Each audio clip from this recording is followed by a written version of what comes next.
But perhaps the most familiar reference to bread in the Old Testament may be that bread from heaven, or manna, that God provided daily for his people during the wilderness wanderings. And I want to read to you Exodus chapter 16, verse 4. Then the Lord said to Moses, "Behold, I will rain down bread from heaven for you, and the people shall go out and gather a certain quota every day, that I may test them whether they will walk in my law or not." God was providing them bread from heaven. Now, this manna that the Bible talks about, it was round, it was a white color, and it was sweet. I think it was similar to Dunkin' Donut holes, with the powdered sugar on it. That's just my opinion. We don't know what it was, but God gave them sweet bread to eat. Each and every day, he would rain it down for them.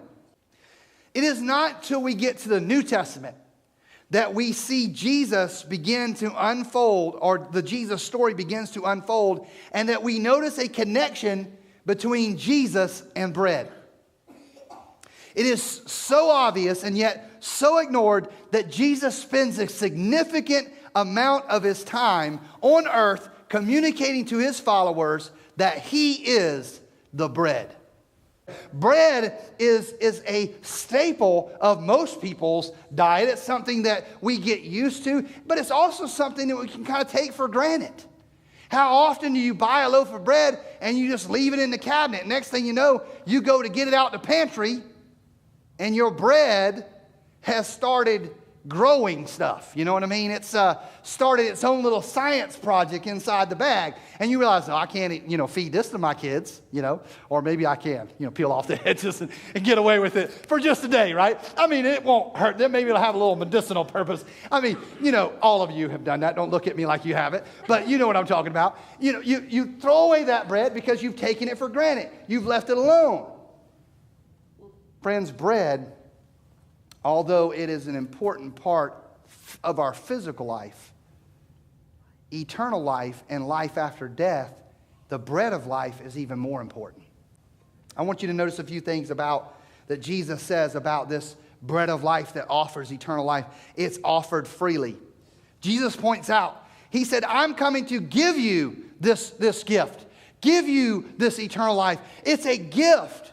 It can't be earned. It can't be purchased.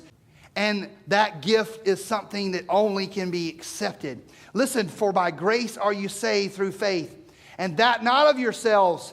It is the gift of God, not of works, lest any man should boast." Paul pointed out in Ephesians chapter 2 that this is not something you earn. It's not something you can work for. It's not something you can do good enough to gain God's favor, that he will finally offer you salvation and grant you entrance into his kingdom. No, it is only a gift that you must be given, and then you accept it by faith.